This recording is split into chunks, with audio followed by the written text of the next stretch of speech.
Hello, everybody, and welcome to another episode of Testing Peers. My name is Beth Marshall. I am a guest host this week, and I am joined by the lovely Chris Armstrong. Hello. Samuel Nitsche. Hello. David Maynard. Hello. And as ever, Simon Pryor. Hello. So today we are going to be talking about opportunity knocks. So moving on to passages new and kind of techniques for maybe making the most of those new opportunities. We are delighted that Saffron QA continue to sponsor the podcast. Saffron QA is a specialist in testing recruitment, offering permanent, contract and newly developed retained recruitment service. More details can be found in the show notes, or please reach out to Ben directly to find out more. So on to the banter. I think it's Chris's turn this week. Newness. Who likes new things? When you start a new job, do you ever get new things that you think, yeah, I'm never going to use that? Have you ever been given something that's wildly inappropriate or just not really fit for purpose? Has anyone got any stories of anything strange they've had when they've started a new job, or something that's just not well fitting or funny or odd? What about you, Chris, to start us off? Well, being a left-handed gentleman, being given an ergonomic right-handed mouse was quite hilarious because I didn't know what I was doing. And you try and use your left hand and just sort of retrofit it into the other way. That didn't really work particularly well for me. And the IT chap, he looked wildly offended because he was so proud. We've got all these ones. We did all these trials. We've got the right mouse for everybody. Here you go. Here it is. And I said, I'm left-handed. I'm sorry. And he said, they don't make a left-handed mouse. You can't do that. So there you go. I got to get my own left-handed ergonomic mouse just for them, because us lefties, we left-click rather than right-click because, we like to invert things. Sorry. I have seen a man who's been 6'5" who was given a desk that was far too small for him. That was kind of hilarious. David might know who that man is. Yeah. I haven't actually been given, but I think that inappropriate desks and things, or people making do with desks and putting them up on bricks and wood and stuff. So, I know you can get these ones now that can move, but there have been times when, as with your case for the mouse, people design offices for the average, and the average on the whole is okay, but there are always people that are not average. And so therefore things have to be altered, and that can affect the company style or whatever, but it's necessary as part of that. I certainly remember, not for myself, but a new starter that I had in the team. They'd run out of monitors to give people. So they'd managed to find one at the back of a cupboard that was about 10 years old, proper big, proper beastly monitor rather than a flat screen of any kind. And they set this up for this new starter. And obviously the new starter walked in and thought, what am I walking into? Still using Windows 7 at that point as well. So it was literally, have I gone back 10 years? So it didn't set the best impression for a new starter coming in the door. That's probably the weirdest situation I can remember. I do remember on my first ever day in kind of a tech company, really. So I was very, very wet behind the ears.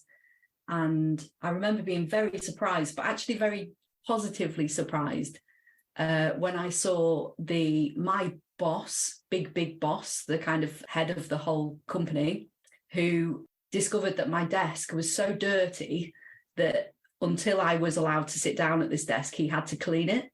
So that was my opening kind of gift from the company, that the head of the company cleaned my desk for me, which I still remember. But that made a nice first impression, I guess. But yeah, that desk was mucky.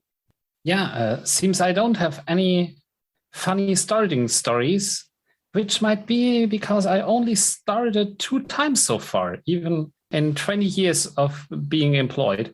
But I have a funny story about leaving, especially when you want to leave earlier than your contract allows you. And that was me.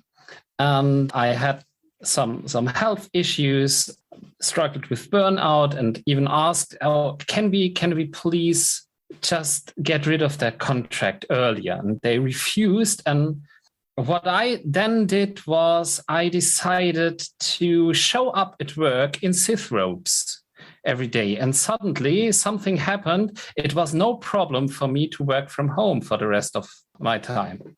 And that was the thing when I started thinking about, okay, Sithrop, that might be some cool thing, actually. Talk about leaving. I remember leaving one job. So I was finishing sort of at lunchtime or just after lunchtime. And it was like the Gannets had come. You know, my desk was just decimated. Oh, I'll have your monitor. I'll have your keyboard. You know, and basically before 1 o'clock, my desk was just cleared because they didn't really have an IT. It had just been taken. It was my chair that was people really wanted when I was leaving one of my jobs, because I've got back issues, and so the company ended up getting me in a special chair that was good for my back. And so when I said I was leaving, there were a bunch of people saying, "Oh, who's getting the chair?" And I didn't have the heart to tell them that the company was only renting the chair. So the minute I left, the chair was gone. I was just going to let someone else deal with that problem. That wasn't mine.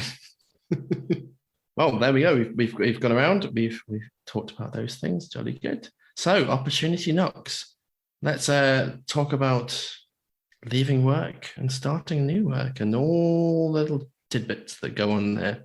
Maybe we start at the beginning of the story. Tell me, friends, what sort of things have led to you deciding to leave a job without having to go into any deep details and stuff? What is it? How is it that you end up with that feeling that I want to go somewhere else? I feel like I need something new.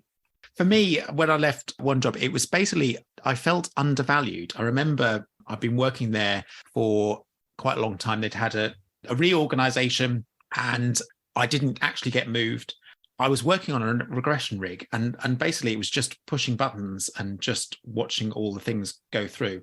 And in the previous year, I'd only raised 5 bugs because most of it was quite mature. And so therefore I didn't feel that I was actually adding any value to the company. And so I just felt it's my time to move on. My test is generally pretty straightforward.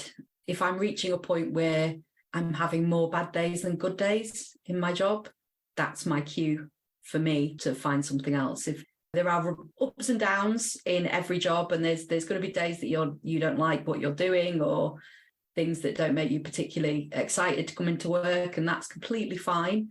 But if those kind of days start becoming the norm, and the days that you get excited and interested and want to be there and get some value and feel valuable in return, those days are exception, then that's usually my trigger to start to look elsewhere. I find it quite hard to decide or to recognize, was this a good or a bad day? It's way easier when you're out that you recognize, oh, that was a whole lot of very bad days. And I had this in my first job that I left.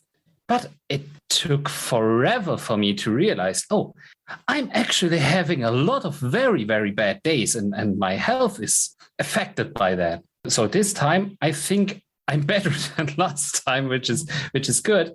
And for me, the main trigger thing was, we all have things that we want to achieve, that we dream about.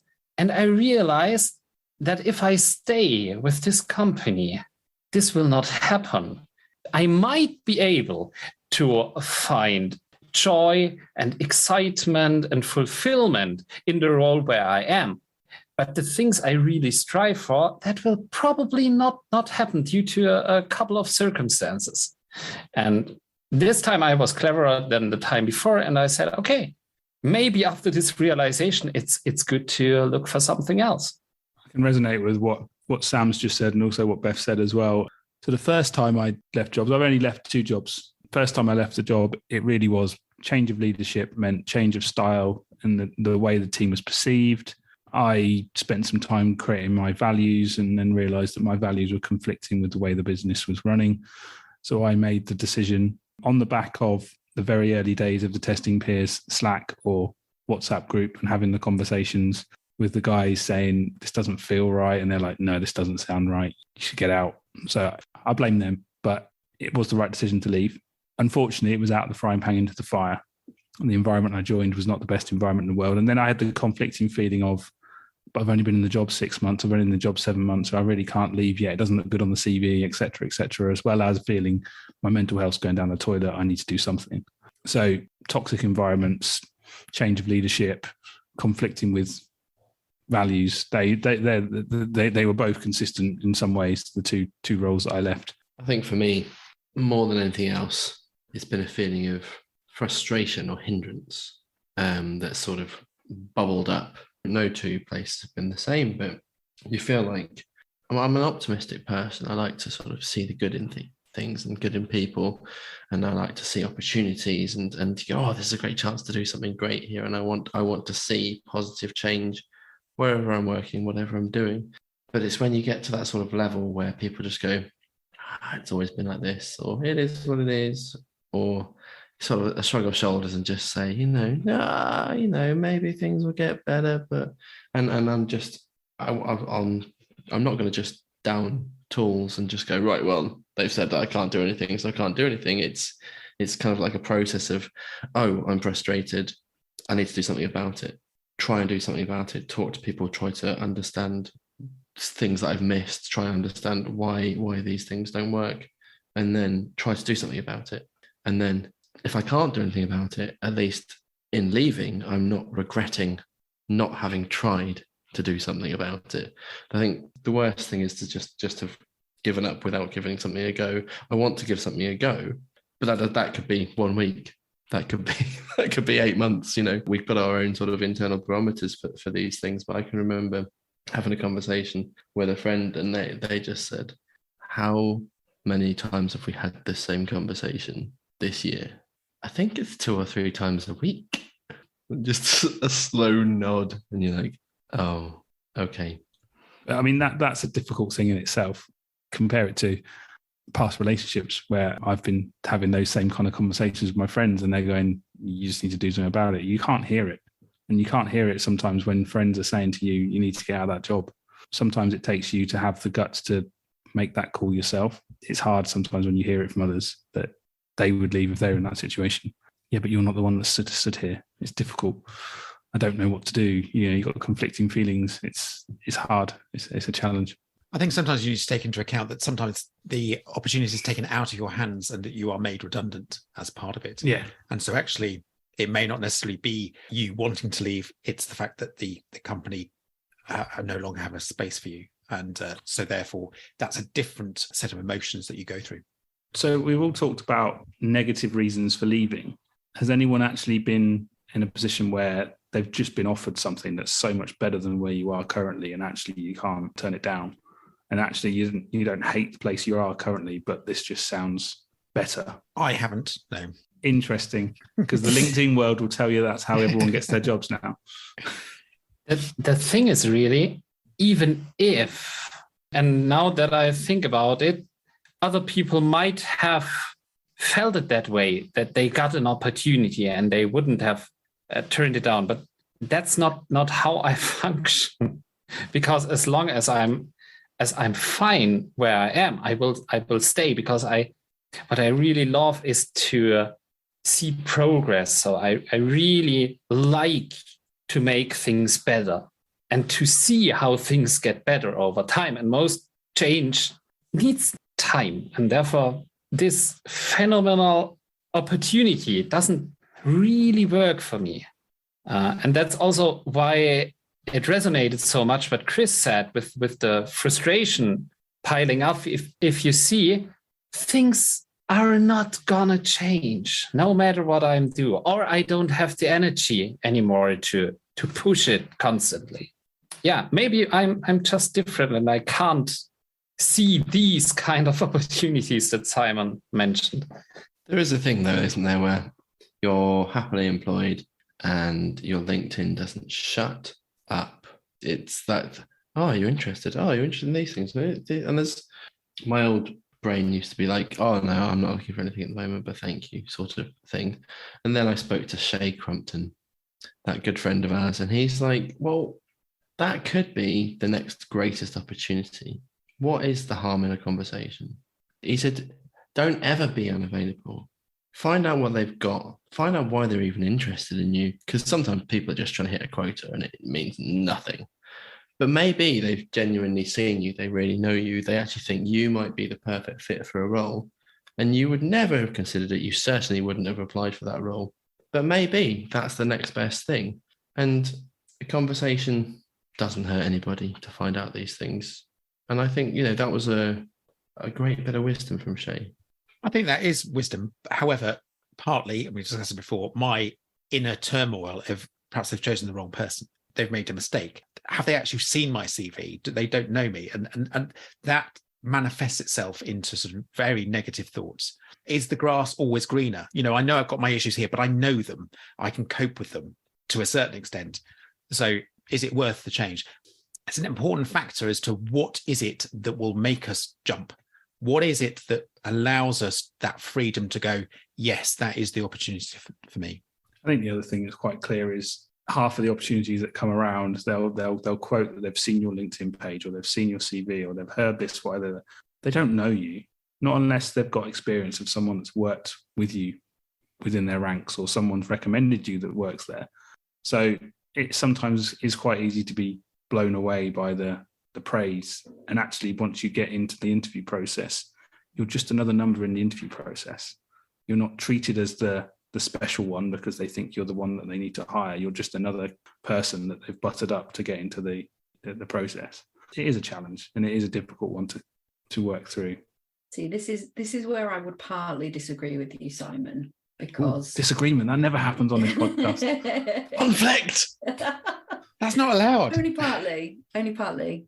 So as someone who has recently secured a new role, Woohoo! that I'm going to be starting in the next few weeks, I've kind of reflected on how that's happened and the process of kind of openly looking for a job, because I've been lucky enough to have not needed to be in work for a little bit, which has been lovely. But it's also meant I've been able to have very open conversations with people. I do think there is still so much value. And I have seen personally the shortcuts that have been given to me because people feel like they know me, whether that's people who have genuinely worked with me, offering me opportunities, which happened a lot, or it's people that feel like they know me through the community, or they've seen a talk, or they've looked at something that I've done. And that has then meant that, oh, you don't need to do the first stage interview because we know you can, we've seen your automation portfolio. We know you can do that. You don't need to do that. That has happened not inconsiderable number of times to make me think that it was worth the effort in putting that stuff in. There have also, to be fair to you, Simon, there have also been times when I've put myself up for something and the person that's interviewed me, I can see that they've looked at my LinkedIn profile as they are interviewing me. They have no idea who I am, zero. I am, as you say, just another number. But interviews are two-way streets, right? So they aren't the interviews that that isn't the job that I'm going for. So yeah, it works both ways. I think the other challenge that comes from that is, especially depending on the level of role you're going for as well at different points, certainly sort of roles at the sort of more senior level, the person hiring you won't necessarily be aware of the testing world. They'll want someone to come in and own the testing, or they own the quality world, but they won't have a clue what the community is. They won't know you from Adam as far as the community goes, but they'll have heard from the recruiter who's recruiting or whoever that this person would be a good fit, but they won't really know what you're about. So that's a challenge in itself, because you've been bigged up by whoever you're speaking to. And I'm talking about this from experience during the pandemic when I was looking to leave and obviously didn't in the end. But I was being told, oh, you'll be a definite fit for this. And then you'd be handed to the CTO or someone to talk to. And all the stuff you'd done was like irrelevant. They didn't care about that. They just wanted to know how you wrote test cases and how you managed. And it was like, okay, yeah, maybe not. It's a challenge, but I love the fact that it's actually worked for you, Beth, that you've actually got that pushed further forward because people have known what you're capable of before you've actually come through the door. And that really shows the value of putting yourself out there in the community to get that kind of opportunity.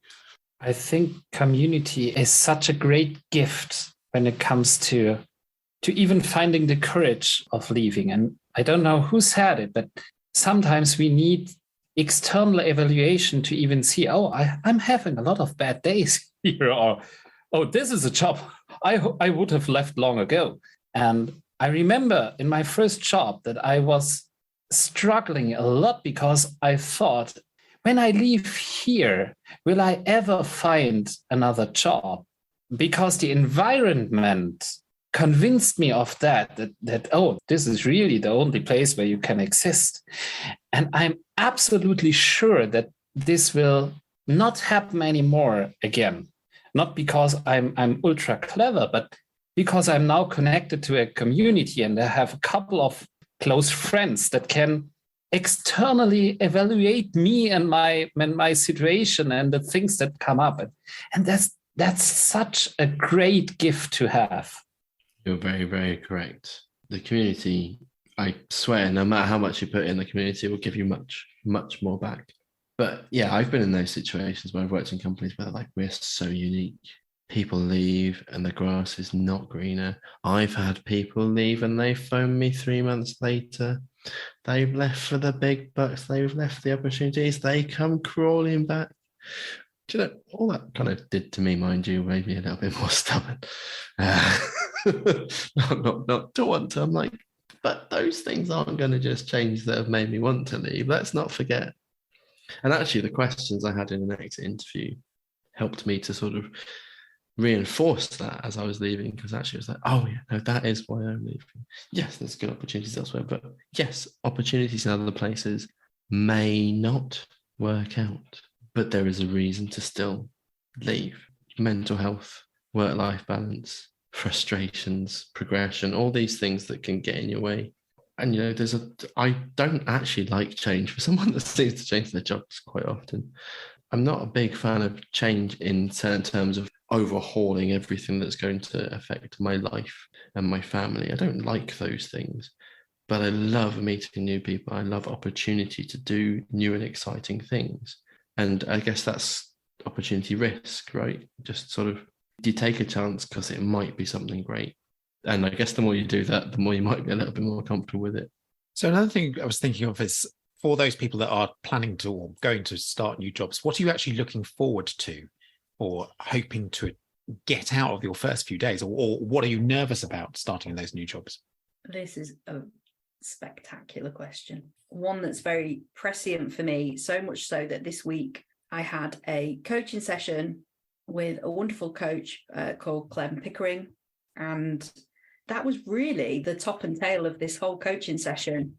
How do I get myself in a position where I am still enjoying this job in 3 years' time? I want this job to stick. How do I do that? We talked about quite a lot of things. And I think for me, the overriding thing that I learned was that it isn't necessarily about, it has to have these things, or I have to have done this specific thing. It is more about the balance that job offers to enable me to keep doing a lot of other things that I enjoy doing and not be overtaken by becoming a workaholic and fitting into a mold that is work becomes first, second, and third priority. Because I have a tendency to do that. I need to put the work in to make that not happen. So really, we kind of did a plan. And we did a plan for, what do you want things to look like in 12 months' time? So after you've started this job, once you've settled down, once you're into a routine, in 12 months, how important is it that you have these key areas looked at? There's a name for it. It's some coaching exercise that a lot of people do. And really, for me, it wasn't that, I must make work a 10 out of 10. Work must be the most amazing thing ever. The most important thing is, I would accept if work wasn't a 10 out of 10 if everything else was in equilibrium, if all the other bits of my life were kind of broadly okay. And that's what I would love to look back on in 12 months and say, yeah, I achieved that. I did great things at work, things that excited me. It's really important for me to be able to help other people. If I don't feel like I'm helping other people, no amount of money would make me stay in a position. I need to feel useful. In fact, I've turned down jobs that have much more money than others because of that very reason. And that's something that I think you only get what your kind of motivators are through experience, maybe. So when you buy your first house, you fall in love with it the moment you step in and you think, oh, that's great. And then once you've lived in it, you think, oh, the neighbours are awful, and there's no driveway, and all these things, that you take that experience with you to your next house, and you know what not to look for. And I think it's very much the same with jobs. You kind of have that almost that agile cycle of experience that leads you to hopefully onto the improvement and better things that are a better fit for you in the future. It's a really good analogy to use the house, because, you know, a lot of people, and I speak from experience of buying my first house this last year, is you walk into it and go, this will be our forever home. We're going to live here forever. We're never going to move again. But then over time, you may get to a point where after 5 years, you think, yeah, okay, I can see us moving somewhere else. And it's the same in a job. I've been guilty of walking into 2 jobs now where I've walked in the first few days and thought, wow, I'm never going to leave this place. This place is amazing. And then things happen and you start to realize, yeah, this isn't the right place for me.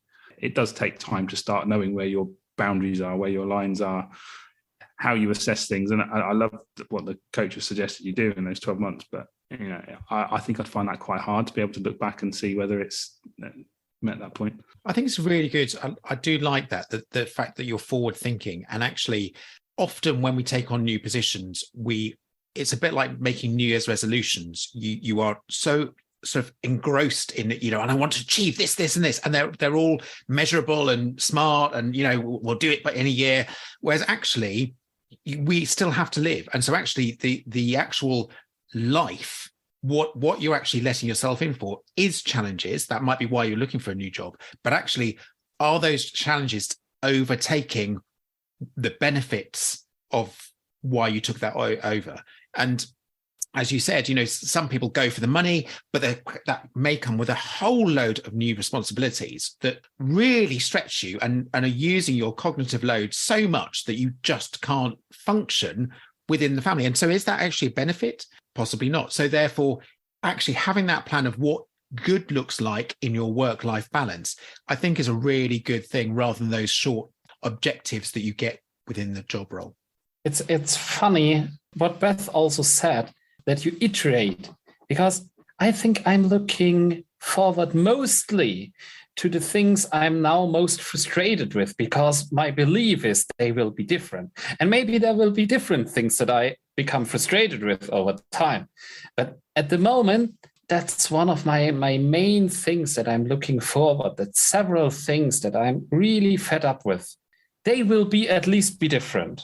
What's also a big driver and a big thing I'm looking forward to is the people I know I'm gonna work with, because I already know them, or I know some of them, and that is really something I'm totally excited about. And my new job is a real adventure for me. I absolutely have no clue what I will be doing when I start, because it also depends on the projects that we have at that time. But it doesn't matter for me this time, because I know I will be with very great people, and I'm looking forward to that, no matter what.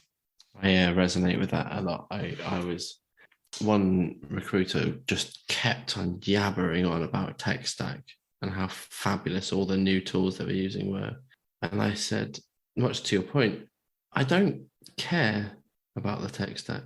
If the people aren't people I want to spend time with, people I want to work with, people I'm motivated to improve and change things with, if the culture sucks, I don't want to be a part of it, unless you're wanting me to help bring change with other people towards that and try and make things better. But that in itself is an almighty challenge.